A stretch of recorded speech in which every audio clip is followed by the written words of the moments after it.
Hello friends, मेरा नाम है शुभम और मैं स्वागत करता हूं आपके अपने चैनल गुप्तास क्लासेस में। जैसा कि हम अब तक क्वेश्चंस वगैरह की रोज़ प्रैक्टिस कर रहे हैं, ठीक है। तो हाल ही में हमें मतलब लाइक एक रिक्वेस्ट आई थी और वो रिक्वेस्ट ये थी ऐसे एज सच कि लाइक कि मे रिक्वेस्ट आई थी किसी मतलब हमारे मतलब व्यूअर की रिक्वेस्ट थी कि सिंगल एंट्री सिस्टम को समझा दिया जाए थोड़ा। तो मैंने कहा कि चलो आज एक सिंगल एंट्री सिस्टम पे पहले वीडियो बना देंगे और उससे रिलेटेड जितने भी क्वेश्चन हैं वो हम आपको क्वेश्चन के फॉर्म में एमसीक्यू फॉर्म में समझा देंगे, ठीक है।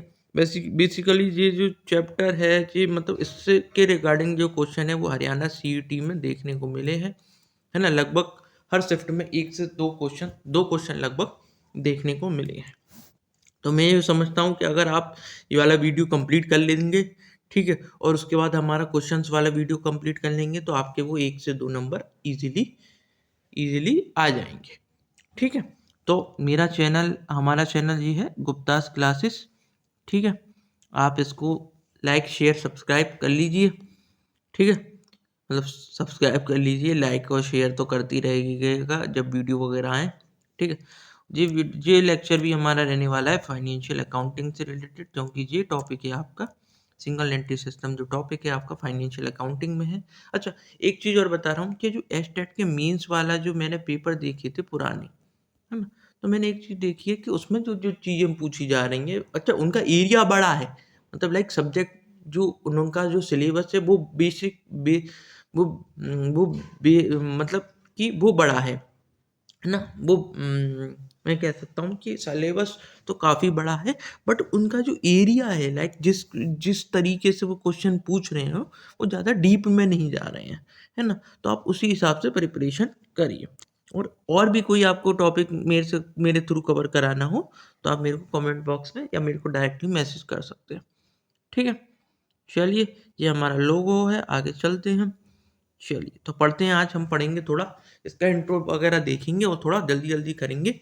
ये थोड़ा लेक्चर हो सकता है बड़ा हो डेली वीडियो से, बट चलिए देखते हैं क्या होता है जी। Incomplete incomplete records incomplete record, या फिर हम इसको बोल सकते हैं हम सिंगल एंट्री सिस्टम। चलें, येलो वाला पेन ले लेते हैं, highlighter.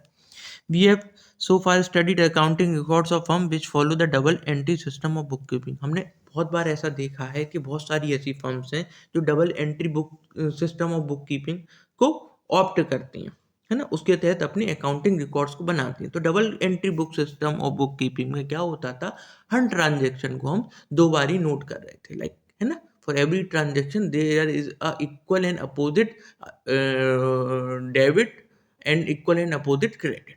For each and every debit there is an equal and opposite credit. इस तरीके से हम क्या करते थे, डबल एंट्री सिस्टम में अपनी जो रिकॉर्डिंग थे वो करते थे, ठीक है। This gives us an impression that all business unit follow this system. अब जब हम सालों से ये सब चीज़ें पढ़ रहे हैं, डबल एंट्री सिस्टम पढ़ रहे हैं, तो हमारे दिमाग में क्या आने लग गया कि सारे बिजनेस यूनिट अपने क्या करते होंगे इसी तरीके से अपनी जो अकाउंटिंग की रिकॉर्ड्स हैं वो इसी तरीके से मेंटेन करते होंगे। However, in practice, all firms do not maintain accounting record strictly as per double entry system. But अगर वाकई में बात की जाए, प्रैक्टिस में अगर चलन की बात की जाए, तो सारी की सारी फर्म्स जो हैं वो ऐसे अकाउंटिंग रिकॉर्ड्स को मेंटेन नहीं करती हैं जैसे हम सोच रहे हैं कि डबल एंट्री सिस्टम में मेंटेन किया जाता हो। सब जने डबल एंट्री सिस्टम को ऑप्ट करते होंगे। तो ये ऐसी कौन सी फर्म्स हैं जो डबल एंट्री सिस्टम को ऑप्ट नहीं करते, ठीक है, वो देखते हैं। Many small size enterprises keep incomplete records of their transaction। बहुत सारी ऐसी स्मॉल साइज एंटरप्राइजेज होती हैं जो अपने रिकॉर्ड्स को, जो अकाउंटिंग रिकॉर्ड्स को या अपने ट्रांजेक्शन के जो रिकॉर्ड्स हैं उनको इनकम्प्लीट रखती हैं, ठीक है। अब ये क्यों रखती हैं ये आगे समझेंगे, पहले हम चीज़ों को धीरे धीरे आगे बढ़ते हुए देखते हैं। But they also have to ascertain the profit and loss for the year and the financial position of the firm as at the end of the year. अब कहने को मतलब क्या है कि अब तक हमने इस 4 लाइनों में ये समझा है कि देखो, हम पहले ये समझते थे कि डबल एंट्री बुक कीपिंग हर एक कोई करता होगा, हर एक बिजनेस फर्म करती होगी, बट ऐसा नहीं है, ठीक, तो ये कौन करता है? ये छोटे-छोटे कुछ बिज़नेसेस होते हैं, स्मॉल साइज़ बिज़नेस एंटरप्राइजेज़ होते हैं, जो अपने रिकॉर्ड्स को पूरी तरीके से कंप्लीट ना बना के क्या करते हैं, सिंगल एंट्री सिस्टम को फॉलो करते हैं और सिंगल एंट्री सिस्टम का दूसरा नाम है इनकम्प्लीट रिकॉर्ड्स ऑफ अकाउंटिंग। ठीक है? इतना समझ में आया? अब अब बात ये होती है कि अगर ठीक है कि अगर ये सिंगल एंट्री सिस्टम को ऑप्ट कर रहे हैं, तो भाई एक चीज़ तो ये तो तय है कि अगर कोई भी बिज़नेस फर्म होगी, कोई भी बिज़नेस यूनिट होगी, उसको एंड में अपना प्रॉफ़िट ज़रूर पता करने की कोशिश करेगी। करेगी या नहीं करेगी? और ये भी पता करने की कोशिश ज़रूर करेगी कि उनकी फाइनेंशियल पोज़ीशन क्या है मार्केट में, है ना? फाइनेंशियल पोज़ीशन उनकी क्या है अपने बिज़नेस में। तो ये पता करने के लिए उसे कहीं न कहीं प्रॉफ़िट को असर्टेन करना पड़ेगा और अपनी एसेट और लायबिलिटी की जानकारी निकालनी पड़ेगी। ठीक है? यही बात वो कह रहा है। इसका हमने इन 4 लाइनों का हमने सार देख लिया। आगे देखते हैं। This chapter deals with the ascertainment of profit and loss and financial position of the firm that has not been maintaining record as per double entry book keeping और whose record are otherwise incomplete. कहने का मतलब है कि इस chapter में हम पढ़ेंगे ऐसी फर्मों के बारे में जो डबल एंट्री बुक कीपिंग नहीं कर रही हैं, है ना? वो उन्होंने क्या मेंटेन कर रखा है? उन्होंने सिंगल एंट्री सिस्टम मेंटेन कर रखा है, बट फिर भी उनका अगर हमको प्रॉफिट लॉस और फाइनेंशियल पोजीशन जाननी होगी तो हम कैसे जानेंगे? तो इस चैप्टर के माध्यम से हम यही समझेंगे कि सिंगल एंट्री सिस्टम से फाइनेंशियल पोजीशन और बिजनेस का जो प्रॉफिट वो कैसे कैलकुलेट किया जाता है। ठीक है, अब देखते हैं मीनिंग क्या है इनकम्प्लीट रिकॉर्ड्स का। जैसा कि मैंने बताया इनकम्प्लीट रिकॉर्ड्स का अदर नाम क्या है? Single entry system. ठीक है, accounting record which are not strictly kept according to double entry system are known as incomplete records. ऐसे अकाउंटिंग रिकॉर्ड्स जो स्ट्रिक्टली नहीं रखे जाते हैं, डबल एंट्री सिस्टम के तहत नहीं रखे जाते हैं या डबल एंट्री सिस्टम के हिसाब से नहीं बनाए जा रहे हैं, उनको हम क्या बोलेंगे? इनकम्प्लीट रिकॉर्ड्स बोलेंगे। क्यों? क्योंकि वो इनकम्प्लीट हैं, है ना? अगर डबल एंट्री सिस्टम को फॉलो नहीं किया गया तो ऐसे अकाउंटिंग रिकॉर्ड्स को क्या बोला जाएगा? ऐसे अकाउंटिंग रिकॉर्ड्स को हम बोलेंगे incomplete records. Many authors describe it as a single entry system. बहुत सारे ऑथरों ने इसका नाम सिंगल एंट्री सिस्टम दे रखा है। However single entry system is a misnomer because there is no such system of maintaining accounting records. अगर देखा जाए तो ऐसा कोई सिस्टम है नहीं। इसको इन्होंने मिसनोमर का मतलब होता है गलत नाम, मिस मतलब गलत और नोमर मतलब नाम। इसको इस टॉपिक को उन्होंने बहुत सारे ऑथरों ने क्या दे दिया? इसको गलत नाम से पुकारते हैं। ऐसा कोई सिस्टम वैसे कि है नहीं, बट फिर भी हम इसे सिंगल एंट्री सिस्टम की तरह मानते हैं। ठीक है, आगे चलते हैं। It is also not a shortcut method as an alternative to double entry system. अच्छा, एक चीज और है, ये स्टेटमेंट फॉर्म में ये स्टेटमेंट बन के आ सकता है आपका कि सिंगल एंट्री सिस्टम को क्या हम शॉर्टकट मेथड की तरह ट्रीट कर सकते हैं डबल एंट्री सिस्टम का? तो नहीं, ये कोई शॉर्टकट मेथड नहीं है। ठीक है, सिंगल एंट्री सिस्टम अपनी आप में एक अनसाइंटिफिक मेथड है। ठीक है, और अनसाइंटिफिक मेथड है और हम इसको कह सकते हैं ये कोई अपनी आप में कोई डबल एंट्री सिस्टम का कोई ऑल्टरनेटिव नहीं है। It is a rather a mechanism of maintaining records whereby some transactions are recorded with proper debits and credits, while in case of others, either one side or no entry is made. कह रहा है कि single entry system क्या है? एक mechanism है। इसमें कुछ ट्रांजेक्शन को तो हम क्या करेंगे? कुछ ट्रांजेक्शन के तो हम दोनों चीज़ें नोट करेंगे, डेबिट भी और क्रेडिट भी। ठीक है, कुछ ट्रांजेक्शन की सिर्फ हम एक साइड नोट करेंगे। ठीक है, जैसे किसी ट्रांजेक्शन का हमने डेबिट नोट कर लिया, है ना? जैसे कि हमको ये पता करना है कि कैश कितना आ रहा है, तो कैश का हमने अपनी साइड का तो नोट कर लिया। ठीक है, और देने वाली साइड का भी नोट कर लिया। तो ऐसे कैश वाले ट्रांजेक्शन में हमने दोनों साइड के नोट कर लिए। ठीक है, हमें किसी से पैसे लेनी है तो उसकी हमने से वो वाली साइड, डेबिट वाली साइड नोट कर ली, भाई डेबिटर कितने हैं हमारे, है ना? और देने वाली साइड जैसे हमारे कोई क्रेडिटर है तो उसकी सिर्फ क्रेडिट साइड नोट कर ली। तो इस तरीके से अपने हिसाब से क्या हो जाता है सिंगल एंट्री सिस्टम में, किसी ट्रांजेक्शन के आपको देखेंगे कि आपने दोनों साइड नोट कर रखी है ना? मतलब किसी ट्रांजेक्शन की आपने डबल एंट्री कर रखी है, किसी की आपने क्या रखी है, एक ही साइड नोट कर रखी है। और बहुत से ऐसे ट्रांजेक्शन भी देखेंगे जहाँ पे आपको पता चलेगा आपने एंट्री नहीं की है। ठीक है, normally under this system, records of cash and personal accounts of debtor and creditors are properly maintained. But ऐसा देखा गया है कि इस सिस्टम के तहत जो कैश अकाउंट होता है उसको तो हम बनाएंगे ही बनाएंगे, कैश अकाउंट बनाएंगे, पर्सनल अकाउंट बनाएंगे, किस किस के, डेटर के, क्रेडिटर्स के, है ना, इन सबको तो हम प्रॉपरली मेंटेन करेंगे ही करेंगे। ये तो हमने देखने को मिला ही मिला है। क्यों, मैंने बताया ना, डेटर से हमें पैसा लेना है तो पता होना चाहिए कि कितना पैसा लेना है, तो इसलिए हम बनाएंगे। क्रेडिटर को पैसा देना है तो हमें एक्चुअल में पता होना चाहिए कि कितना पैसा किसको देना है, तो इसलिए बनाएंगे। और कैश तो कैश ही है, कैश तो बनाएंगे ही बनाएंगे। ठीक है, चलें। While the information relating to asset, liabilities, expenses and revenue is partially recorded, कह रहा है वो कि जो इंफॉर्मेशन है एसेट्स की, लाइबिलिटीज की, एक्सपेंसेस की और रिवेन्यू की, इस वाले सिस्टम में बहुत पार्शियली रिकॉर्ड की जाती है, आधी अधूरी रिकॉर्ड की जाती है। Hence these are usually referred as incomplete record, और इसलिए इसको हम क्या कहते हैं, इनकम्प्लीट रिकॉर्ड्स बोलते हैं। ठीक है, very often small sole proprietor and partnership business do not maintain double entry book keeping, और बहुत बार ऐसा देखने को मिला है।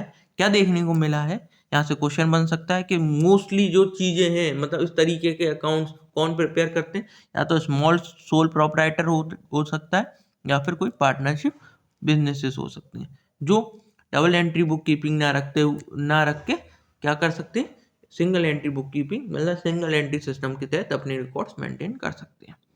ठीक है, चले आगे। There might be reason like lack of knowledge of accounting और द बिजनेस इज स्मॉल और they do not wish to spend time और effort in maintaining the accounting records. इसका कुछ और भी रीजन हो सकता है, जरूरी नहीं है कि सिंगल एंट्री सिस्टम इस वजह से रख रहे हैं कि हमारा धंधा छोटा है।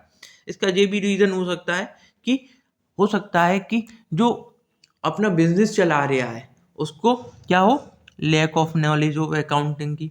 मतलब छोटा बिजनेस फर्म में क्या होता है, हमने टाइप्स ऑफ बिजनेस फर्म पढ़े थे ना, जैसे sole proprietor, partnership firm, LLP, है ना, या कंपनी फॉर्म ऑफ बिजनेस। तो कंपनी के लिए तो रिस्ट्रिक्शन है भाई कि उसको मेंटेन करना ही पड़ेगा सब कुछ as per companies act 2013, but बाकी चीज़ों के लिए ऐसी रिस्ट्रिक्शन नहीं है ना, है ना।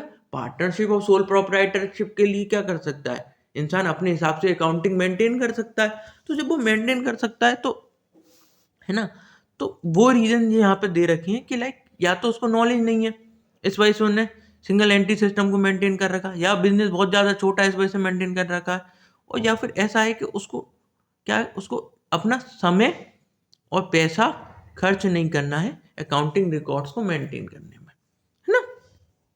तो ये रीज़न भी हो सकते हैं सिंगल एंट्री सिस्टम को मेंटेन करने के। Normally the businessman keep a record of cash receipt and cash payment and personal accounts, receivable, payable, capital.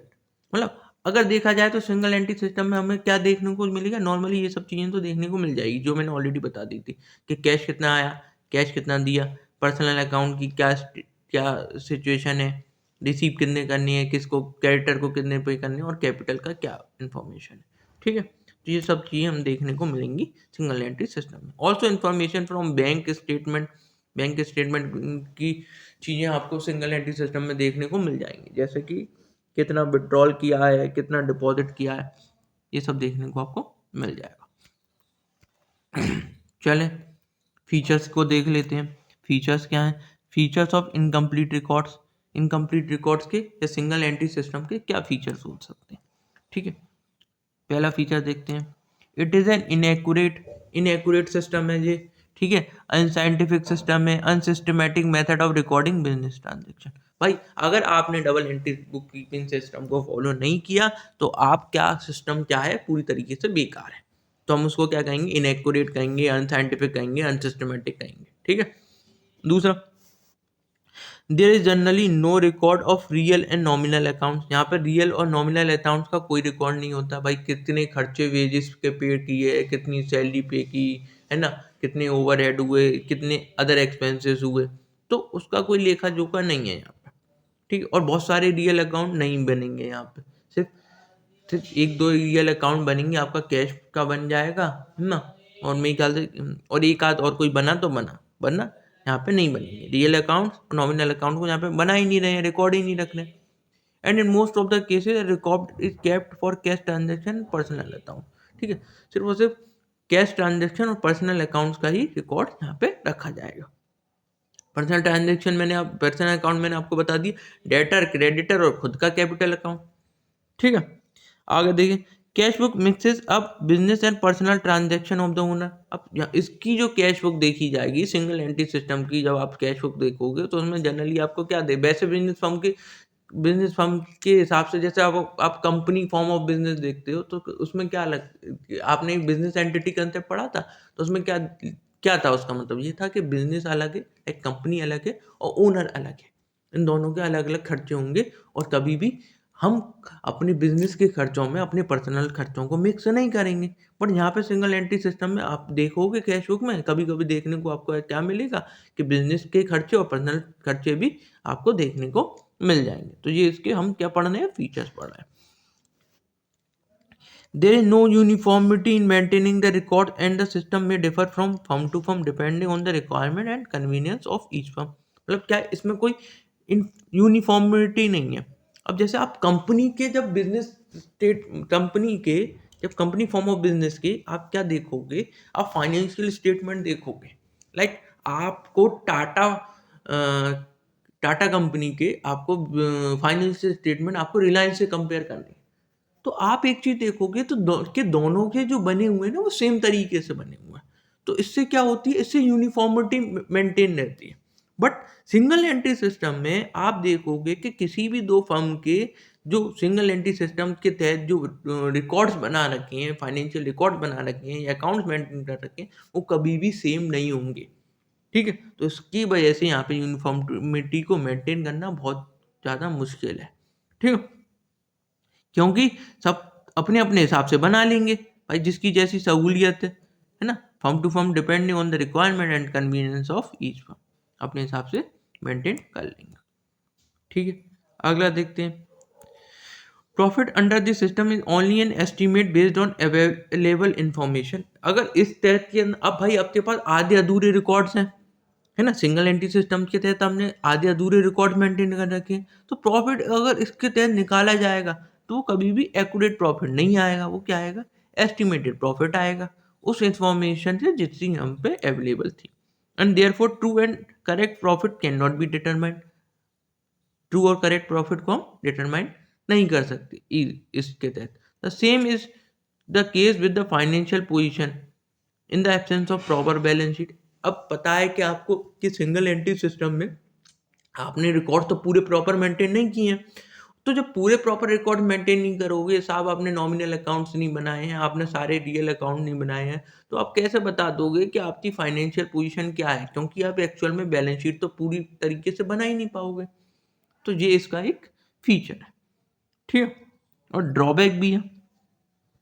ठीक है, to ascertain profit and loss और फॉर ऑब्टेनिंग एनी इन्फॉर्मेशन। अच्छा, अब सवाल ये उठता है कि ठीक है हमने सिंगल एंट्री सिस्टम बना लिया, ठीक है, अब ये कह रहा है कि हम एक्चुअल में असली प्रॉफिट तो पता कर नहीं पाएंगे। तो यही तो ये चैप्टर के बारे में है। ये चैप्टर ये कह रहा है कि आपके पास अकाउंटिंग की पूरी इंफॉर्मेशन नहीं है, आपके पास पूरे ट्रांजेक्शन का रिकॉर्ड नहीं है, फिर भी आपको क्या करना है, प्रॉफिट एंड लॉस पता करना है और फाइनेंशियल पोजीशन पता करनी है। तो यही है इस चैप्टर के बारे में कि इनके हमें क्यों पढ़ना है ये चैप्टर। भाई सिंगल एंट्री सिस्टम हमें क्यों पढ़ना है, एक अकाउंटेंट को क्यों पढ़ना है, कि भाई ऐसी बिजनेस फर्म्स जिन्होंने अपने पूरे अकाउंटिंग रिकॉर्ड पूरी प्रॉपरली मेंटेन नहीं कर रखे हैं, ठीक है, तो अकाउंटेंट क्या करेगा, उन सब चीज़ों को जोड़ेगा, तोड़ेगा, मरोड़ेगा, है ना, उसके हिसाब से फिर वो प्रॉफिट एसरटेन करेगा। हालांकि एस्टिमेटेड प्रॉफिट होगा, बैलेंस शीट भी एस्टिमेटेड होगी, बट वो पता करेगा।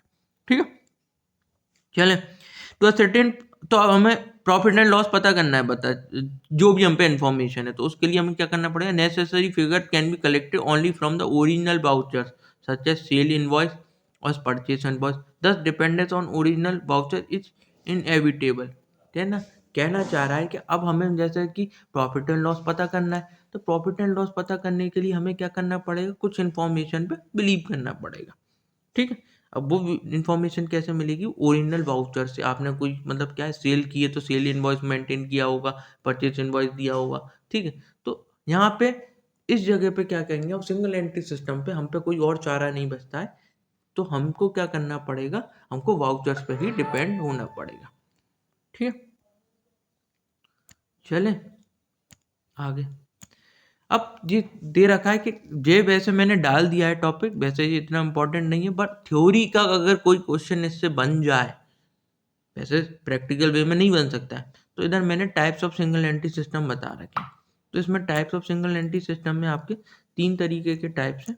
एक है प्योर सिंगल एंट्री, ठीक है, दूसरा है सिंपल सिंपल सिंगल एंट्री, एक मिनट क्या हो रहा है, ड्रॉ, चलिए, दूसरा है सिंपल सिंगल एंट्री, ठीक है, इसी के अंडर आ रहा है ये, ठीक है, मतलब ठीक है। और फिर तीसरा है आपका क्वासी सिंगल एंट्री। तो ये 3 तरीके के प्रकार हैं सिंगल एंट्री को मेंटेन करने के। ठीक, हम यहाँ पे जे नहीं पढ़ रहे हैं क्योंकि हमें वीडियो ज़्यादा बड़ा करना नहीं है। ठीक है, पढ़ाने को मैं ये पढ़ा सकता हूँ, बट आप क्या कहेंगे, इन तीनों चीज़ों की रीडिंग आप खुद से करेंगे। ठीक, आपको कोई दिक्कत आती है आप मेरे से पूछेंगे, ठीक है, कमेंट बॉक्स में या जैसे भी, डायरेक्ट या फिर ग्रुप में। ठीक है, बाकी के में अब इसको मैं शॉर्ट में यहाँ पे मैंने बता रखा है कि सिंगल एंट्री का इन तीनों में मतलब क्या है। ठीक है, तो देखते हैं टाइप्स ऑफ सिंगल एंट्री में 3 है, एक प्योर सिंगल एंट्री है, एक सिंपल सिंगल एंट्री है, quasi single entry. Pure single entry में सिर्फ और सिर्फ हम पर्सनल अकाउंट्स को मेंटेन करेंगे, इसके अलावा और कोई अकाउंट मेंटेन नहीं करेंगे। P for pure, P for personal. ठीक है, इस तरीके से याद रखेंगे। प्योर सिंगल एंट्री में सिर्फ और सिर्फ हम कैसे अकाउंट को प्रिपेयर करेंगे, सिंगल एंट्री के तहत सिर्फ और सिर्फ पर्सनल अकाउंट को मेंटेन करें। सिंपल सिंगल एंट्री में पर्सनल अकाउंट के अलावा हम कैश बुक को भी मेंटेन करेंगे। अगर सिंपल सिंगल एंट्री सिस्टम है तो सिंपल मतलब साधारण जो हम देख रहे हैं लगभग, है ना, तो पर्सनल अकाउंट के साथ हम कैश बुक को भी मेंटेन करेंगे। पर क्वासी सिंगल एंट्री है तो उसमें हम पर्सनल अकाउंट को भी मेंटेन करेंगे, कैश बुक को भी मेंटेन करेंगे और सब्सिडी बुक्स को भी मेंटेन करेंगे। तो क्वासी में हम तीनों चीज़ों को मेंटेन करेंगे, कैश बुक, सब्सिडरी बुक्स और पर्सनल अकाउंट। यहाँ पे सिर्फ 2 चीज़ों को, personal account and cash book, और यहाँ पे सिर्फ एक चीज़ को, पर्सनल अकाउंट। ठीक है, तो यही चीज़ उसमें पूरी समझा रखी है ऊपर, आप उस चीज़ को रीड कर लीजिएगा। अगर उसमें कोई दिक्कत आती है तो वो मुझसे पूछ लीजिएगा। ठीक है, ये यहाँ पे मैंने शॉर्ट में अच्छे से समझा दिया। चले, अब रीज़न होंगे, कोई ना कोई रीज़न क्या है कि इनकम्प्लीटनेस है ना। भाई रीज़न क्या है कि इनकम्प्लीटनेस क्यों कर रखी है हमने इस तरीके के अकाउंट क्यों बनाए, इनकम्प्लीट अकाउंट क्यों बनाना चाह रहे हैं। ठीक है, उसके बाद हम उसके देखेंगे कि क्या लिमिटेशन है, इनसे हमें क्या नुकसान है इस तरीके के अकाउंट को मेंटेन करने के लिए। तो चलें जल्दी जल्दी देखते हैं। It is observed that many businessmen keep incomplete record because of the following reason. तो बिजनेसमैन जो इस तरीके के अकाउंट मेंटेन कर रहे हैं वो क्यों कर रहे हैं, उसका रीजन क्या है वो देखते हैं। This system can be adopted by people who do not have the proper knowledge of accounting principle. ठीक है, बहुत सारे बिजनेसमैन को देखा गया है इस तरीके के सिंगल एंट्री सिस्टम को ऑप्ट करने का रीज़न उनका क्या है, क्योंकि उनको अकाउंटिंग की इन्फॉर्मेशन नहीं है, अकाउंटिंग प्रिंसिपल्स की उनको कोई भी नॉलेज नहीं है, तो इस वजह से वो सिंगल एंट्री सिस्टम को मेंटेन कर लेते हैं। दूसरा, it is an inexpensive mode of maintaining record. भाई ये बहुत सस्ता मोड है, क्या है करना है आपको, 2-3 अकाउंट्स ही तो मेंटेन करने हैं, वो आप खुद से मेंटेन कर लोगे। तो ये एक तरीके से इनएक्सपेंसिव मोड बन जाता है मेंटेन रिकॉर्ड्स को मेंटेन करने का। ठीक है, cost involve is low as specialised accountant are not appointed by the organisation. इसमें कॉस्ट क्या है, लो है भाई, क्योंकि आपको क्या अपॉइंट ही नहीं करना है कोई अच्छा अकाउंटेंट। तो जब अकाउंटेंट ही नहीं अपॉइंट करोगे, आप खुद ही मेंटेन कर लोगे, तो आपको क्या, आपका कोई खर्चा ही नहीं होगा, है ना। चले, time consume in maintaining record is less as only few books are maintain. Time भी कम लगता है भाई, पैसा कम लग रहा है, टाइम कम लग रहा है। ठीक है ना, नॉलेज आपको नहीं है तो बना लीजिए इस तरीके के अकाउंट ना। तो इसलिए इस तरीके के अकाउंट को भी मतलब सिंगल एंट्री सिस्टम को कुछ बिजनेसमैन ऑप्ट कर लेते हैं। ठीक है, it is convenient mode of maintaining record as the owner may record only important transaction according to the needs of the business. ठीक है, ये कन्वीनियंट मोड बोला गया है यहाँ पे, ये कन्वीनियंट मोड जो दिया गया है ना यहाँ पे, इसकी अच्छाई बताने के लिए दिया गया है सिर्फ और सिर्फ। इस चीज़ को जस्टिफाई करने के लिए दिया गया है कि रीज़न क्या है इनकम्प्लीटनेस को मेंटेन करने की। बट क्वेश्चन के हिसाब से ये कोई कन्वीनिएंट मोड नहीं है। अगर आपका double entry book keeping system और single entry book keeping system का अगर कहीं ऐसा क्वेश्चन बन रहा हो जिसमें दोनों के बीच में कुछ ना कुछ क्या हो रहा हो, कॉन्ट्राडिक्शन दिखा रहा हो, तो हम इसको इस हिसाब से नहीं देख सकते। बट यहाँ पे हम इसको देख रहे हैं। आई होप आप समझ रहे होंगे मैं किस तरीके से समझाना चाह रहा हूँ, क्योंकि एमसीक्यू फॉर्म में क्वेश्चन कुछ अलग तरीके से बनते हैं ना। It is the convenient mode of maintaining record as the owner. Owner को सिर्फ कुछ ही ट्रांजेक्शन को मेंटेन करना पड़ता है जो बिजनेस की नीड के हिसाब से जरूरी होते हैं। अब लिमिटेशन देख लेते हैं, क्या क्या नुकसान है भाई साहब अगर आप इनकम्प्लीट रिकॉर्ड्स रखते हो अपनी, तो क्या क्या नुकसान है। As double entry system is not followed, a trial balance can not be prepared and accuracy of account can not be insured. अगर आपने डबल एंट्री सिस्टम नहीं मेंटेन कर रखा है तो आप डबल एंट्री सिस्टम में क्या करते थे, हर ट्रांजेक्शन का क्या कर रहे हैं, इक्वल जो भी डेबिट कर रहे हो तो उसके हिसाब से इक्वली क्रेडिट करोगे। एक ट्रांजेक्शन को करो या दो करो, मल्टीपल करो, मतलब कंपाउंड एंट्री करोगे या सिंगल एंट्री करोगे, इस तरीके से करते थे ना डबल एंट्री सिस्टम में। अगर डबल एंट्री सिस्टम आपने मेंटेन नहीं कर रखा है तो आपको ये पता है ट्रायल बैलेंस तो बन ही नहीं सकता। क्योंकि ट्रायल बैलेंस में हम क्या बनाते हैं, ट्रायल बैलेंस में स्टेटमेंट फॉर्म में हम क्या करते हैं, एक्सपेंसेस को, एसेट्स को, लायबिलिटीज को सब डेबिट क्रेडिट करते हैं इक्वल एंड अपोजिट। तो अब जब ट्रायल बैलेंस ही नहीं बनेगा तो ट्रायल बैलेंस का काम क्या होता था, ये बता पाना कि एक तरीके से कि एक्यूरेसी जो है अकाउंट्स की वो मेंटेन हो गई। तो यहाँ पे अब जब बना ही नहीं रहे हो आप अकाउंट्स सिंगल एंट्री सिस्टम में, क्या करोगे, तो ट्रायल बैलेंस बन नहीं पाएगा, और जब नहीं बन नहीं पाएगा तो हम एक्यूरेसी के बारे में कुछ नहीं कह सकते कि अकाउंट्स कितने एक्यूरेट हैं या नहीं है। ठीक है। Correct ascertainment and evaluation of financial result और business operation can not be made. Financial result का मतलब यहाँ पे क्या है, प्रॉफिट से। यहाँ पे फाइनेंशियल रिजल्ट का मतलब है प्रॉफिट से। मतलब जब आप क्या कर पाओगे, जब सिंगल एंट्री सिस्टम मेंटेन करोगे तो ना तो आप अच्छी तरीके से पता कर पाओगे कि आपका करेक्ट प्रॉफिट क्या है, ना उसको अच्छी तरीके से एवेल्यूएट कर सकते हो। ठीक है। तीसरा है आपका एनालिसिस ऑफ प्रॉफिटेबिलिटी। प्रॉफिटेबिलिटी की एनालिसिस नहीं कर सकते, लिक्विडिटी की एनालिसिस नहीं कर सकते। प्रॉफिटेबिलिटी की एनालिसिस का मतलब क्या है कि प्रॉफिटेबिलिटी हमारी बढ़ी है, घटी है, क्या हुआ है। ठीक है। फर्म की लिक्विडिटी के बारे में नहीं पता कर सकते, ये फर्म में कितना लिक्विडिटी है, मेंटेन कर पा रही है फर्म या नहीं, मतलब कि उस पर इतने लिक्विड फंड्स हैं या नहीं कि वो डेली रूटीन के खर्चे मेंटेन भी कर सके या नहीं। ठीक है। सॉल्वेंसी के बारे में पता नहीं कर सकते, सॉल्वेंसी इन द सेंस कि मान लो फर्म ने कहीं बाहर से उधार ले रखा है तो क्या उसकी ये पोजीशन है कि वो उनको टाइमली रीपे कर पाएगी, तो उसके बारे में भी नहीं पता कर सकते। क्यों, क्योंकि आपने अकाउंट से ही नहीं बनाया पूरे। दिस में cause a problem raising fund from outside. और जब आप अकाउंट से पूरे मेंटेन नहीं करोगे तो बाहर वाला भी आपको पैसे नहीं देगा। मान लो आप कहीं उधार मांगने चले गए, तो आप उधार मांगने के लिए क्या होता है, आपकी फाइनेंशियल पोजीशन, आपका फाइनेंशियल रिजल्ट देखते हैं ना, प्रॉफिट देखते हैं, फाइनेंशियल पोजीशन देखते हैं, उसी बेसिस पे तो आपको उधार मिलता है। तो जब ये सब चीज़ें नहीं है तो आप बाहर से पैसा भी नहीं उठा पाओगे, है ना, प्लान नहीं कर पाओगे फ्यूचर बिजनेस एक्टिविटीज़ के लिए, एक्सपेंड नहीं कर पाओगे, वही सब चीज़ें हैं। ठीक है। The owner face great difficulty in filling an insurance claim with an insurance company in case of loss of inventory by fire और थेफ्ट। आपने क्या किया था, आपने कुछ भी चीज़ें मेंटेन ही नहीं कर रखी थी, आपने नॉमिनल अकाउंट्स ही नहीं बनाए थे।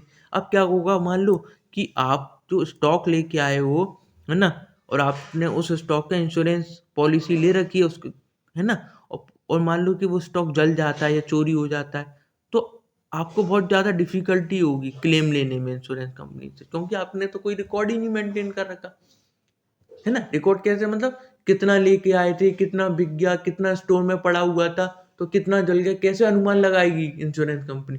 तो उस केस में क्या होगा, इंश्योरेंस कंपनी आपको क्लेम ही नहीं देगी। ठीक है।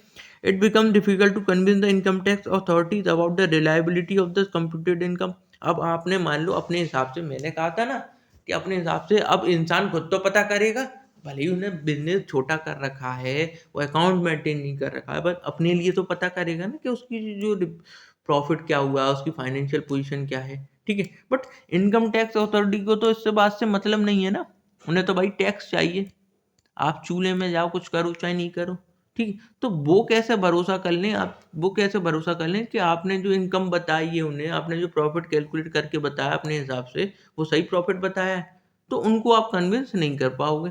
वो तो कहेंगे ना आपने कहीं ना कहीं टैक्स में क्या किया है, टैक्स का इवेजन किया है, टैक्स भी चोरी की है या टैक्स का इवेजन किया है। जितना एक्चुअल में टैक्स बनना चाहिए था आपने उस हिसाब से टैक्स नहीं दिया है, ठीक है।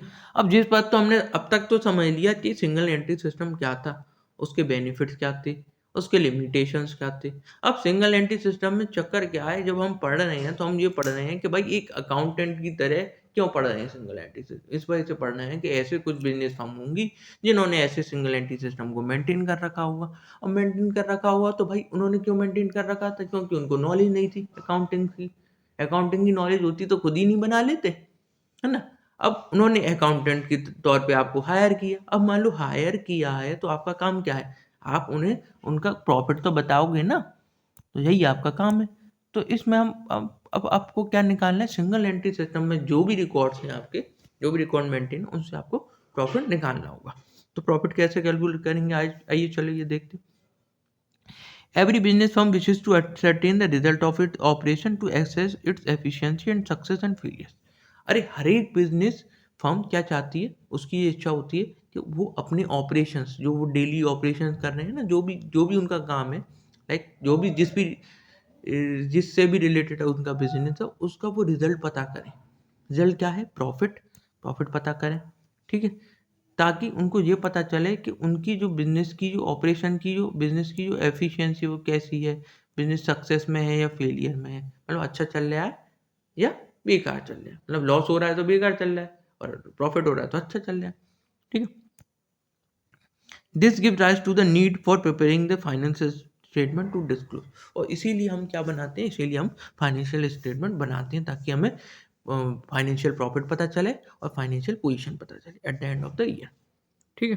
द प्रॉफिट मेड और loss sustain by the firm during the giving period, वही जो मैंने अभी बोला। द अमाउंट ऑफ एसेट और liability as at the closing date of the accounting period, इसलिए हम क्यों बनाते हैं फाइनेंशियल स्टेटमेंट, प्रॉफिट को पता करने के लिए पीरियड के एंड में, और हमारे जो एसेट्स और लायबिलिटी की जो अमाउंट है या उसकी जो सिचुएशन है eight the end of the closing day of the period, है ना। तो उसके लिए हम फाइनेंशियल स्टेटमेंट बनाते हैं। अब यहाँ पे फाइनेंशियल स्टेटमेंट तो बना ही नहीं सकते क्योंकि सब कंप्लीट रिकॉर्ड्स है नहीं, तो देखेंगे क्या करेंगे। Therefore the problem face in this situation is how to use the available information in the complete record to ascertain the profit and loss for the particular accounting year and to determine the financial position of an entity as at the end of the year. अब क्या कह रहा है, वही चीज़ कह रहा है कि यहाँ पे प्रॉब्लम ये खड़ी होती है कि यहाँ पे पूरे प्रॉपर अकाउंट तो मेंटेन कर नहीं रखे हैं सिंगल एंट्री सिस्टम में। तो सबसे बड़ी दिक्कत यही है कि यहाँ पे हम प्रॉफिट और लॉस को कैसे पता लगाएं और फाइनेंशियल पोजीशन का कैसे पता लगाएं। तो उसके लिए यहाँ पे दो तरीके हैं कि इनकम्प्लीट रिकॉर्ड्स में आप प्रॉफिट को कैसे पता कर सकते हैं और फाइनेंशियल पोजीशन को कैसे कर सकते हैं। तो इसके लिए आप क्या करेंगे, आप प्रिपेयर करेंगे स्टेटमेंट ऑफ अफेयर्स। कैसे प्रिपेयर करेंगे, at the beginning and at the end of the accounting period. मतलब आज मान लो जैसे सपोज करो आज से नया साल चालू हो रहा है, तो पिछले साल का जो होगा वो उस डेट पे एक स्टेटमेंट ऑफ अफेयर बनाया जाएगा और नई साल के एंड पे एक स्टेटमेंट ऑफ अफेयर बनाया जाएगा। जस्ट लाइक बैलेंस शीट बनाते हैं ना साल के एंड पे, है ना, फिर दूसरे साल के एंड में।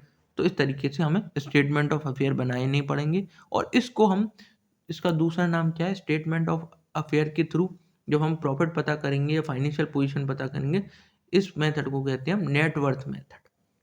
Through statement of affairs if we want to calculate the actual profit or financial position of an entity, है ना, then this method is also called as net worth method। Okay, अगली चीज क्या है, हम इसमें क्या कर सकते हैं, हम दूसरा काम ये भी कर सकते हैं, हम ट्रेडिंग एंड P&L बनाए और बैलेंस शीट बनाए by putting the accounting record in proper adder called conversion method. अब कन्वर्जन मेथड है, दूसरा मेथड है कन्वर्जन मेथड। कन्वर्जन मेथड में क्या है कि हम ऐसा करेंगे कि जो भी आपके पास इनकम्प्लीट रिकॉर्ड्स हैं, है ना, पहले आप उनसे कंप्लीट रिकॉर्ड बनाने की कोशिश करेंगे, है ना। आप मतलब एस्टिमेट लगाएँगे। एस्टिमेट ऐसे लगाएँगे कि साहब डेटर का इतना पैसा बनता है साल का, तो लगभग इतने की सेल ही हुई होगी और हमने ये मान लिया कि कैश सेल कुछ हुई नहीं है, तो क्रेडिट सेल को कंप्लीट सेल मान लिया हमने। इस तरीके से हम अनुमान लगाते हुए अपने रिकॉर्ड्स को मेंटेन करेंगे और उनसे हम ट्रेडिंग पी&एल और बैलेंस शीट बनाएँगे। दूसरा मेथड ये कहता है ना? उसकी मदद से हम क्या करेंगे, प्रॉफिट एंड लॉस और फाइनेंशियल पोजीशन के बारे में पता करेंगे। तो इस तरीके के मेथड को कहा जाता है आपका कन्वर्जन मेथड। ठीक है? अब पहला मेथड देखते हैं कि प्रिपरेशन पे हम स्टेटमेंट ऑफ अफेयर को बनाएंगे कैसे और स्टेटमेंट ऑफ अफेयर है क्या। Under this method statement of asset and liability at the beginning and at the end of the relevant accounting period are prepared to ascertain the amount of changes in the capital during the period। ठीक है। अब statement of affair हम क्यों बना रहे हैं यहाँ पे, स्टेटमेंट ऑफ अफेयर इस वजह से बना रहे हैं, कब कब बनाना है पहले तो ये देखेंगे। At the beginning of the year and at the end of the relevant accounting period. भाई जैसे आप बैलेंस शीट बनाते हैं ना, बैलेंस शीट कैसे बनाते हैं, हर पीरियड के एंड में, ऐसे ही आप स्टेटमेंट ऑफ अफेयर को हर पीरियड के एंड में बनाएंगे। ठीक है। तो जो भी आपको इन्फॉर्मेशन दे रखी होगी उस पीरियड की स्टार्टिंग की एक बैलेंस शीट होगी, है ना, और उस पीरियड के उस पीरियड के स्टार्टिंग का एक स्टेटमेंट ऑफ अफेयर्स का स्टेटमेंट होगा और उस पीरियड के एंड का एक स्टेटमेंट ऑफ अफेयर का स्टेटमेंट होगा। ये मैं आपको बना के दिखाऊंगा अगली वीडियो में। ठीक है। तो इस तरीके से आप बनाएंगे ताकि आपको क्या पता चले कि कैपिटल में कितना चेंज आया है। कैपिटल का अमाउंट फाइंड आउट करने के लिए आप क्या करेंगे, आप स्टेटमेंट ऑफ अफेयर्स का निर्माण करेंगे। ठीक है। Such a statement is known as statement of affairs shows asset on one side, asset को एक साइड पर दिखाएंगे स्टेटमेंट ऑफ अफेयर में, और liability on the other side, just in case of balance sheet. जैसे बैलेंस शीट में बनाते हैं ना, वैसे एक साइड पे एसेट, राइट हैंड साइड पे एसेट, लेफ्ट हैंड साइड पे लायबिलिटी। अब जब the difference between the total of the two side is the capital. और जी हमेशा याद रखना कि बैलेंस शीट में अगर दो साइडों का डिफरेंस मिल रहा है, कुछ ना कुछ आ रहा है ना, तो उसको हमेशा कैपिटल से ही शो करेंगे, किसी और बैलेंस से शो नहीं करेंगे। ठीक है, समझ में आया। चलें, दो statement of affair resembles balance sheet, ये बैलेंस शीट जैसी आपको क्या दे रहा होगा, फीलिंग दे रहा होगा, वाइफ दे रहा होगा, रिजेंबलेंस दे रहा होगा। It is not called a balance sheet, इसको हम बैलेंस शीट नहीं बोल सकते, because the data is not wholly based on ledger balances. जो बैलेंस शीट का डाटा होता है वो पूरी की पूरे तरीके से किस पर डिपेंड होता है, लेजर बैलेंस पे होता है, क्योंकि पूरा प्रॉपर लेजर बैलेंस बनाए जाते हैं तब जाके आपकी बैलेंस शीट तैयार होती है। बट इस केस में स्टेटमेंट ऑफ अफेयर में आपने पूरे प्रॉपर लेजर बैलेंस तो बनाए नहीं थे और आपने क्या कर दिया, स्टेटमेंट ऑफ अफेयर्स का निर्माण कर दिया। तो ये बैलेंस शीट की तरह दिख सकता है, लग सकता है, पर ये बैलेंस शीट नहीं है। Okay. The amount of item like fixed asset, outstanding expenses, bank balance, etc. are ascertained from the relevant documents and physical count। अब क्या कहेंगे इसमें, आप जो फिक्स्ड एसेट का अमाउंट है, आउटस्टैंडिंग एक्सपेंसेस है, बैंक बैलेंस का, ये आप पता करने की कोशिश करेंगे किसके थ्रू, रेलेवेंट डॉक्यूमेंट्स के थ्रू। रेलेवेंट डॉक्यूमेंट यहाँ पे क्या आ गए, वाउचर्स वगैरह के थ्रू, या फिर आप फिजिकली काउंट करेंगे कि साहब आपको सामने आपके इतना का स्टॉक दिख रहा है तो इतने का ही होगा लगभग। बाकी आपकी सेल्स है तो स्टार्टिंग में स्टॉक इतनी का रहा होगा, है ना, उस तरीके से आप कैलकुलेट करेंगे। चलें, थक गया थोड़ा। Once the amount of capital both at the beginning and the end is computed with the help of statement of affairs। अब हमने क्या कहा था कि स्टेटमेंट ऑफ अफेयर्स के थ्रू हमें किसका अमाउंट पता चलेगा, हमें पता चलेगा कैपिटल का अमाउंट, कि उस साल में हमारी कैपिटल कितने की रही है ना। तो हमें एक बार जब दोनों कैपिटल का पता चल जाएगा, स्टार्टिंग कैपिटल और एंड कैपिटल, तो हम उसकी मदद से हम क्या बना सकते हैं, statement of profit and loss is prepared to ascertain the exact amount of profit and loss made during the year. और जब आपको दोनों कैपिटल के बारे में पता चल जाएगा, स्टार्टिंग कैपिटल और एंड कैपिटल के बारे में, तो उसकी मदद से आप क्या बनाओगे, statement of profit and loss बनाओगे। ठीक है, उसकी मदद से आप एग्जैक्ट अमाउंट ऑफ प्रॉफिट और लॉस पता करने की कोशिश करोगे, किसका, ड्यूरिंग द ईयर, पूरे साल में आपको कितना हुआ है। The difference between the opening and the closing capital represent increase और decrease which is to be adjusted for the withdrawal made by the owner और एनी फ्रेश कैपिटल। ठीक है, अब जो वो कह रहा है यहाँ पे, जैसे हमने एक चीज देखी ना, एसेट स्टेटमेंट ऑफ अफेयर में अगर एसेट और लायबिलिटी के बीच में डिफरेंस जो मिल रहा है तो उसको हमको क्या ट्रीट करना है, सिर्फ और सिर्फ कैपिटल ट्रीट करना है। ऐसे ही यहाँ पे अगर ओपनिंग और क्लोजिंग कैपिटल के बीच में कुछ भी डिफरेंस मिलता है, ठीक है, तो हम ये समझेंगे या तो कैपिटल इंक्रीज हुई है, भाई सपोज करोगे स्टार्टिंग के एंड में कैपिटल थी 50,000 और दूसरी स्टार्टिंग और eight the end of the period जब हमने दूसरा स्टेटमेंट ऑफ अफेयर बनाया तो उसमें जो कैपिटल आ रही है वो 1,00,000। तो इस केस में क्या हुई है, कैपिटल या बढ़ी है ना। ठीक है, अब इसका अपोजिट कर लें, स्टार्टिंग में आपकी कैपिटल थी मान लो 1,00,000 और ईयर एंड में मतलब जब दूसरा स्टेटमेंट ऑफ अफेयर बनाया आपने अगले ईयर का उसमें आपकी हो गई 50,000। तो इस केस में आपकी कैपिटल डिक्रीज हुई है। तो इसका रीजन क्या है, इसका रीजन इसको हम ऐसे एडजस्ट करेंगे, यहाँ पे पहले हमने दोनों के डिफरेंस को कैपिटल माना था वहाँ पे, तो इसके हम ऐसे एडजस्ट करेंगे कि या तो हमने विड्रॉल मेड किया, विड्रॉल मतलब या तो अपने ड्रॉइंग की है ओनर ने या फिर हमने फ्रेश कैपिटल को इशू कर दिया। अगर कैपिटल के बीच में डिफरेंस आएगा तो या तो वो कम होगी, है ना, या वो ज्यादा होगी। अगर कैपिटल ज्यादा हुई है एक साल से दूसरे साल में, मतलब एक स्टेटमेंट ऑफ अफेयर से दूसरे स्टेटमेंट ऑफ अफेयर के बनाने के दौरान अगर कैपिटल बढ़ी है तो हम क्या कहेंगे कि कहीं ना कहीं ओनर ने और ज्यादा कैपिटल उसमें फ्रेश कैपिटल डाली होगी, है ना। और मान लो कैपिटल कम हुई है तो उसने क्या किया होगा, उसने विड्रॉल किया होगा, ड्रॉइंग्स किया होगा। तो यहाँ पे ये चीजें आपको मान के चलनी पड़ेगी कि ऐसा ही हुआ होगा। प्रॉफिट और लॉस का फिगर नहीं मानना जाएगा कि मतलब आप बैलेंस शीट फिगर को प्रॉफिट मान ले या लॉस मान ले, ऐसा नहीं है। ठीक, यही मान के चलना पड़ेगा। ठीक है, कि या फिर ना इंट्रोड्यूस करी होगी नई capital during the accounting period in order to arrive at the amount of the profit and loss made during the year. ठीक है, अब क्या करेंगे, जब अब एक बात बताओ, है ना, अब आपको जब इधर नीचे देखते हैं, इधर देख लेते, इधर देख लेते, अब आपको जब पता है, देखो ओपनिंग कैपिटल पता है आपको, ओपनिंग कैपिटल पता चल गई, ठीक है, क्लोजिंग कैपिटल पता चल गई, ठीक है, आपने जो ड्राइंग करी वो पता चल गई, है ना। एडजस्टेड ड्राइंग या एडजस्टेड वही तो मान रहे हैं हम यहाँ पे फ्रेश कैपिटल।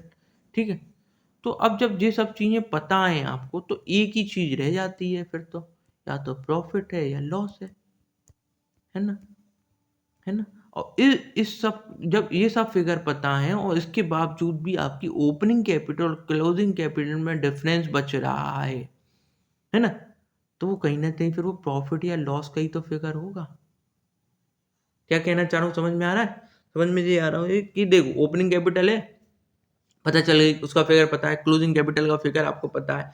अब मान लो दोनों के बीच में डिफरेंस था कुछ, तो आपको ड्राइंग या ये भी बता रखा होगा कि उन्होंने फ्रेश कैपिटल कितनी इशू करी, जब इनका भी फिगर दे रखा, इन इसको एडजस्ट करने के बावजूद भी आपका कोई डिफरेंस आ रहा है तो वो कहीं ना कहीं प्रॉफिट या लॉस का ही तो डिफरेंस होगा। तो इसी के माध्यम से जब डिफरेंस को हम कैलकुलेट करेंगे तो हम क्या कैसे कैलकुलेट करेंगे हम फिर अपना प्रॉफिट और लॉस पता कर सकते हैं। ठीक है, यहाँ वहाँ पे मैंने आपको स्पेसिफिन दे रखा है, स्पेसिफिन मतलब ये दिखा रखा है मैंने कि स्टेटमेंट ऑफ अफेयर आपका कैसा होता है, बैलेंस शीट जैसा ही होता है। ठीक है, ये लायबिलिटी साइड, ये एसेट साइड, यहाँ पे पूरे एसेट डाल दिए हमने, ठीक है, जो भी होते हैं, और यहाँ पे अपनी लायबिलिटी डाल दी। ठीक है, अगर कैपिटल का बैलेंस आपका डेबिट आ जाता है तो कैपिटल का बैलेंस फिर एसेट साइड में आ जाएगा, वरना क्रेडिट बैलेंस है तो कैपिटल साइड वो लायबिलिटी साइड ही आएगा।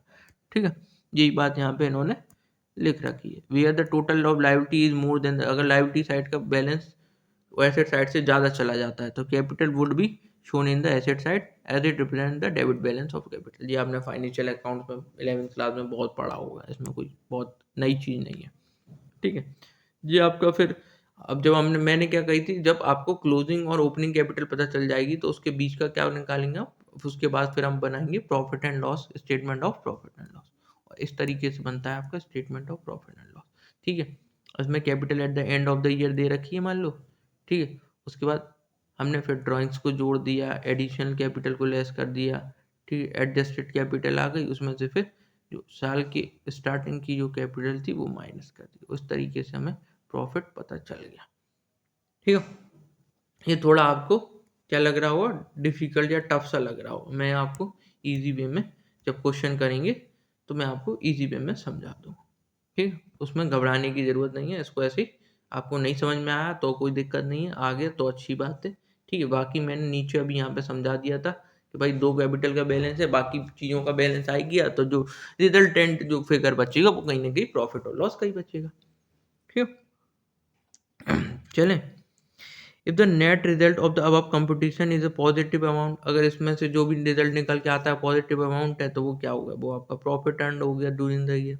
अगर नेट रिजल्ट नेगेटिव अमाउंट है तो वो क्या हो जाएगा, loss sustain during the year, loss कितना लॉस आपका हुआ है। तो same computation can be done equation के फॉर्म में भी कर सकते हैं। प्रॉफिट लॉस को कैलकुलेट करना है तो भाई आपकी कैपिटल एट द एंड कितनी है ना। कैपिटल एट द एंड में से कैपिटल बिगिनिंग की माइनस कर दो, ड्राइंग को प्लस कर दो और कैपिटल जो इंट्रोड्यूस करी है वो माइनस कर दो, जो मैंने ऑलरेडी नीचे आपको समझा दिया था, ठीक है।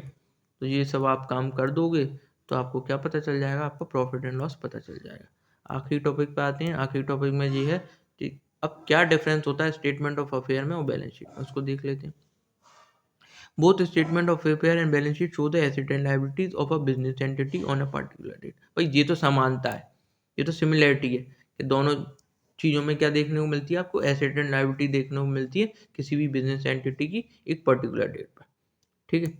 However there are some fundamental differences between the two, पर इनमें कोई ना कोई डिफरेंसेस हैं, है ना। चलिए देखते हैं क्या। Statement of affair prepare from incomplete record. भाई स्टेटमेंट ऑफ अफेयर अभी हम जो बना रहे हैं वो किसके लिए बना रहे हैं, सिंगल एंट्री सिस्टम में इनकम्प्लीट रिकॉर्ड्स के लिए बना रहे हैं, तो ये जाहिर सी बात है। Where most of the asset are recorded on the basis of estimate as compare to the balance sheet. यहाँ पे जो ज़्यादातर हमने जो एसेट को रिकॉर्ड किया गया है स्टेटमेंट ऑफ अफेयर में वो सिर्फ उनका एक एस्टिमेटेड फिगर है, वो एक्यूरेट फिगर नहीं है, एक्चुअल फिगर नहीं है, एक्यूरेट नहीं है। वहीं अगर बैलेंस शीट में बनाएंगे तो वहाँ पे हम देखेंगे जो एसेट और लायबिलिटी का जो बैलेंस है वो एक्यूरेट फिगर में रहेगा, ठीक है। Which is prepared from record maintain on the basis of double entry book keeping, क्योंकि बैलेंस शीट क्या बनती है, double entry book keeping system के बेसिस पे बनती है। And all the asset and liability can be verified from the ledger account, और उधर क्या कर सकते हैं, वेरीफाई कर सकते हैं लेजर अकाउंट में, पर यहाँ पे सिर्फ और सिर्फ हमने अनुमान निकाल के, अनुमान लगा के एसेट और लायबिलिटी बना रखी है स्टेटमेंट ऑफ अफेयर में। ये डिफरेंस समझ में आ गया। चलिए,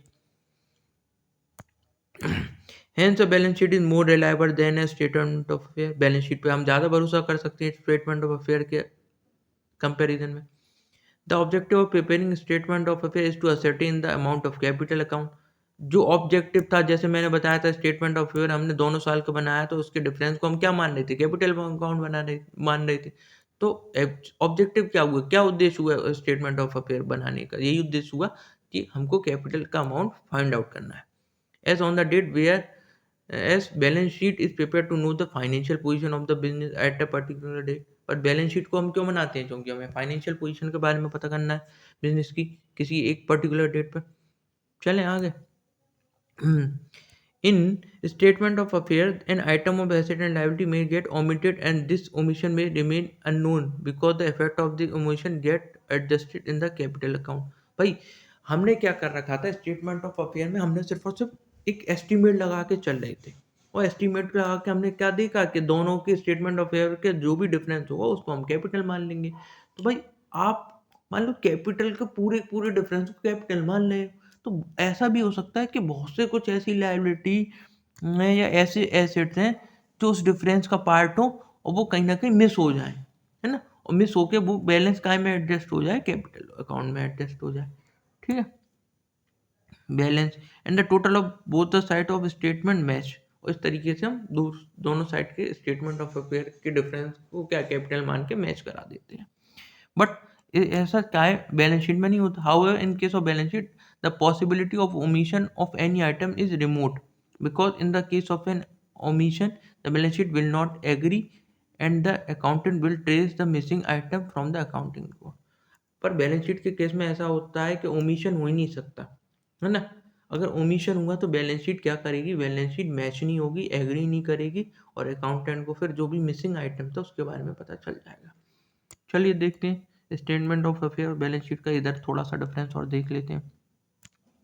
सोर्स क्या है इसको बनाने का, it is prepared on the basis of transaction partly recording under double entry bookkeeping and partly under the single entry bookkeeping जब हम स्टेटमेंट ऑफ अफेयर से पहले जब हम सिंगल एंट्री बुक कीपिंग के बारे में जब इंट्रोडक्शन में पढ़ रहे थे, तो हमने देखा था कि कुछ ट्रांजेक्शन को तो आप क्या करेंगे, दोनों तरीके से रिकॉर्ड करोगे, डेबिट और क्रेडिट भी डालोगे। तो जब डेबिट और क्रेडिट दोनों किसी ट्रांजेक्शन का डाला जाएगा, तो वो डबल एंट्री बुक कीपिंग को कहीं ना कहीं फॉलो करते हुए हो गया। कुछ में आपने देखोगे कि एक ही साइड डाली है, तो वो सिंगल एंट्री हो गई, और कुछ में आप देखोगे कि एंट्री ही नहीं करी है। तो सोर्स इसका क्या है? सोर्स इसका यही है इसको बनाने का, कि आपने जो दोनों ट्रांजेक्शन किए हैं, मतलब डेबिट और क्रेडिट जिस भी ट्रांजेक्शन का डाला है, उस ट्रांजेक्शन को उठा लो, जिसकी सिंगल साइड डाली है उसको उठा लो, और उसके बेसिस पे आप स्टेटमेंट ऑफ अफेयर को बना सकते हो। ठीक है। Most of the asset are recorded on the base of estimate. जो हम ऑलरेडी इतनी देर से पढ़ रहे हैं, तो हमें पता ही है कि एस्टिमेशन के हिसाब से चल रहा है, एजम्पशन के हिसाब से चल रहा है, या फिर हमने जो इन्फॉर्मेशन गैदर की है from memory rather than from records. मतलब हमने कहीं ना कहीं जो, क्योंकि हमने रिकॉर्ड तो मेंटेन नहीं किए गए, तो रिकॉर्ड नहीं किए गए तो भूले भटके आपके दिमाग में ये याद आ जाए कि भाई साहब मैंने फलानी तारीख को फलाने को इतना सामान बेच दिया था, इस वजह से मेरा स्टॉक कम हो गया है, फलाने को इतने पैसा आ गए हैं। तो इस तरीके से हम मेमोरी बेस पे चल रहे हैं, रिकॉर्ड तो आपने मेंटेन किए ही नहीं। ठीक है। इसका सोर्स क्या? It is based on transaction record strictly on the basis of double entry book keeping. भाई बैलेंस शीट बना रहे हो तो डबल एंट्री बुक कीपिंग के हिसाब से आपको क्या बनाने पड़ेंगे, सारे के सारे लेजर मेंटेन करने पड़ेंगे। Each item in the balance sheet can be verified from the relevant subsidy books ledger and documentary evidence. तो इसके जो भी ट्रांजेक्शन है बैलेंस शीट में, उसको आप वेरीफाई कर सकते हो, लेजर से वेरीफाई कर सकते हो, सब्सिडी बुक से वेरीफाई कर सकते हो, या डॉक्यूमेंट्री एविडेंस यानी कि वाउचर वगैरह से वेरीफाई कर सकते हो। ठीक है। अगला देखते हैं capital in the statement. Capital is merely a balancing figure. जैसा हमने अभी देखा कि दोनों स्टेटमेंट ऑफ अफेयर के बीच का जो डिफरेंस होगा, मतलब मैंने जो कहा कि इनके बीच में जो एसेट और लायबिलिटी के बीच का जो डिफरेंस होगा, उसको हम कुछ और ना मान के सिर्फ और सिर्फ कैपिटल मानेंगे। बीइंग एक्स जब एसेट क्या होंगे, लायबिलिटी से ज़्यादा होंगे, तो हम उसको क्या मानेंगे, कैपिटल मानेंगे। Hence assets need not be equal to liabilities. ठीक है। कहने का मतलब है कि उस केस में हम क्या करेंगे, हम उसको कैपिटल मानेंगे। इसमें क्या है, इसमें देखते हैं capital derive from the capital account. इसमें तो भाई सबरे अकाउंट मेंटेन कर रखे हैं आपने, तो आपको पता है ना कि कितने कैपिटल इंट्रोड्यूस करके लाया ओनर, कितने की ड्राइंग कर ली, कितने की आपकी ड्राइंग हो गई, कितने की फ्रेश कैपिटल इशू हो गई, कितने का प्रॉफिट हुआ। तो हर चीज़ का लेजर मेंटेन है, तो हर चीज़ का लेजर मेंटेन है, तो कैपिटल आप कहाँ से, कैपिटल अकाउंट से पता कर लोगे। And therefore the total of asset side will always be equal to the total of liability side. तो इसमें क्या होगा, एसेट साइड का टोटल लायबिलिटी साइड के इक्वल होगा, क्योंकि आपको क्या है, आपने सारे लेजर मेंटेन कर रखे। इस वाले स्टेटमेंट ऑफ अफेयर के केस में ऐसा नहीं देखने को मिलेगा, हमेशा डिफरेंस देखने को मिलेगा एसेट और लायबिलिटी साइड में, दोनों चीज़ें कभी भी सेम नहीं मिलेगी। ठीक है। अगला देखते हैं omission. Since the statement is prepared from incomplete record, it is very difficult to identify and record those asset and liability if omitted from the books.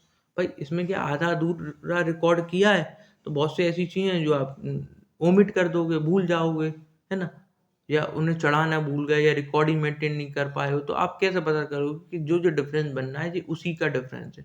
तो ना चाह के हमको वो डिफरेंस क्या मानना पड़ेगा, कैपिटल मानना पड़ेगा। ठीक है। बैलेंस शीट में ऐसा कोई ओमिशन देखने को मिलेगा नहीं, क्योंकि आपने सारे एसेट और लायबिलिटी कैसे बनाए हैं, आपने बनाए हैं लेजर से, सब्सिडी बुक से, और अदर आपके डॉक्यूमेंट्री एविडेंस से। तो उस केस में आपसे ये दोनों चीज़ें जब मिल जाएंगी, तो यहाँ पे ओमिशन होने का चांस ही नहीं है। ओमिशन अगर होगा भी तो पता चल जाएगा, क्योंकि बैलेंस शीट मैच नहीं करेगी। Basis of valuation. The valuation of asset is generally done in an arbitrary manner. Therefore, no method of valuation is disclosed. आप क्या करेंगे, जो एसेट का जो वैल्यूएशन करते हैं कि एसेट आज की डेट में आपकी कितने की है ना, कॉस्ट और एनआरवी इस तरीके का पढ़ा होगा आपने कि कैसे आप जो एसेट्स का वैल्यूएशन करते हैं, स्टॉक का वैल्यूएशन तो ऐसे ही करते हैं ना। तो जो वैल्यूएशन करेंगे स्टॉक का, वो एसेट का, तो स्टेटमेंट ऑफ अफेयर के केस में तो आप कर ही नहीं पाओगे।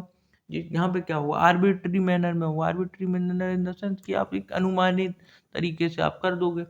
Therefore no method of valuation is disclose. तो यहाँ पे कोई मेथड है नहीं एज सच कि इस केस में आप कैसे वैल्यूएशन करोगे, क्योंकि आपको खुद ही नहीं पता कि आपके एक्चुअल में एसेट्स और लायबिलिटी की क्या पोजीशन है। ठीक है। The valuation of asset is done on scientific basis, है ना। Fixed asset are shown at the original cost less depreciation till date.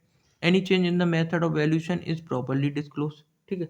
Balance sheet जब बना रहे हो तो उस केस में एसेट का जो वैल्यूएशन होगा वो साइंटिफिक बेसिस पे होगा। साइंटिफिक बेसिस मतलब क्या, पूरा जो आपके जो प्रिंसिपल्स हैं, अकाउंटिंग के प्रिंसिपल्स हैं या प्रोसीजर है, उसको फॉलो करते हुए होगा।